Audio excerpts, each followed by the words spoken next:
I'm just going to show you some pictures. And this is really, you just have to, understand that this, I was looking for a signal of benefit. That's really what the purpose was. Is there a signal of benefit here? Should I spend my time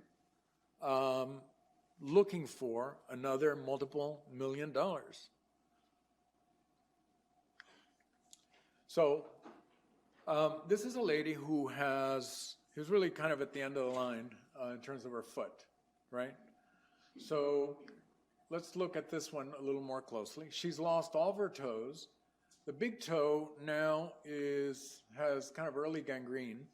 And at this point, folks are talking about taking off her forefoot. She's still kind of walking around with a walker, a little belabored.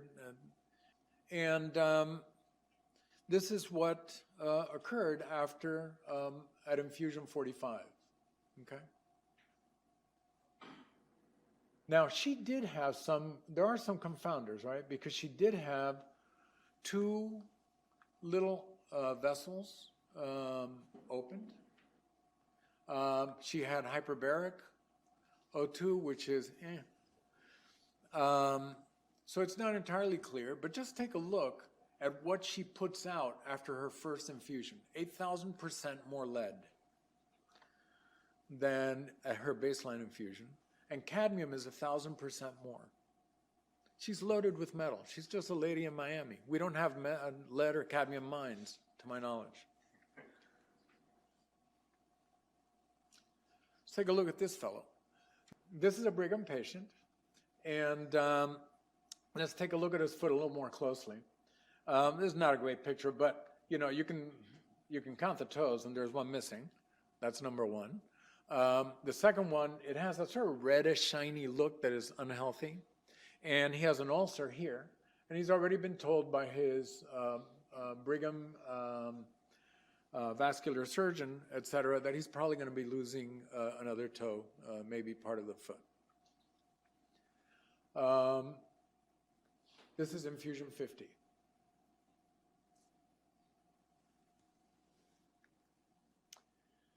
Look what he's putting out.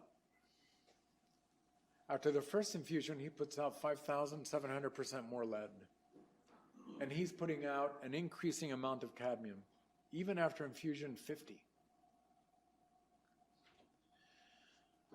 He had no confounding procedures.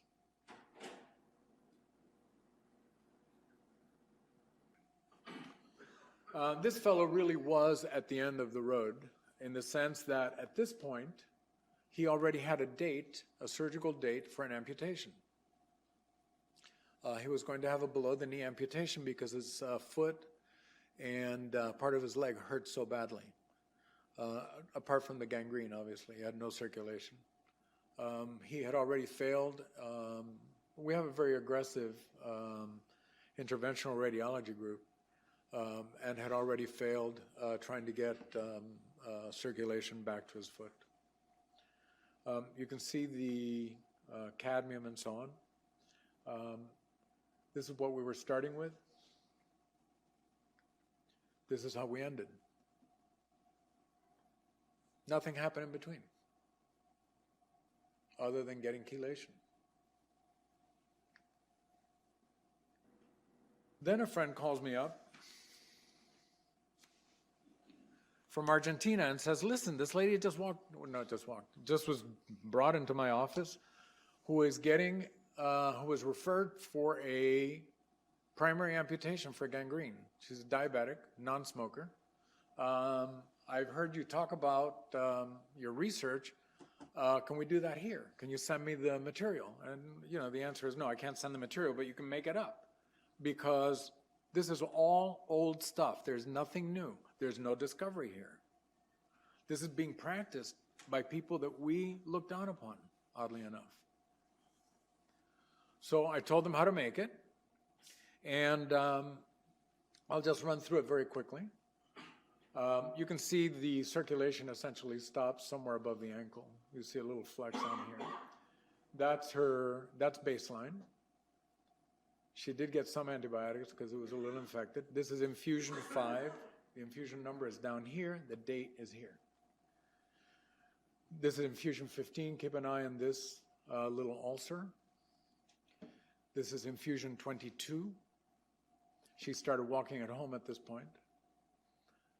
Infusion 24. Infusion 29. So you see that she's now drying out the ulcer on her large toe. Nothing else has been done for this lady. You can see that this toe is probably going to get mummified, but the nail hasn't fallen off, and it wasn't clear to me if it will or won't fall off. It wasn't infected, so I asked him to leave it alone. I want to see what's under it. And over here, there may be a little skin, so he left it alone. And this is pre and post. She's still getting infusions. At infusion 40, she will have another angiogram. So these are the sort of the parting thoughts that I want to leave you with. Toxic metals are a modifiable atherosclerotic risk factor. That's a hypothesis. And it may be time for us to consider this as a modifiable risk factor. And if you want to read about this, all our papers are on our public website, which is TACT3a.org. And obviously I'm more than happy to chat. So where are we with this? TACT1 is done. TACT2 is half done.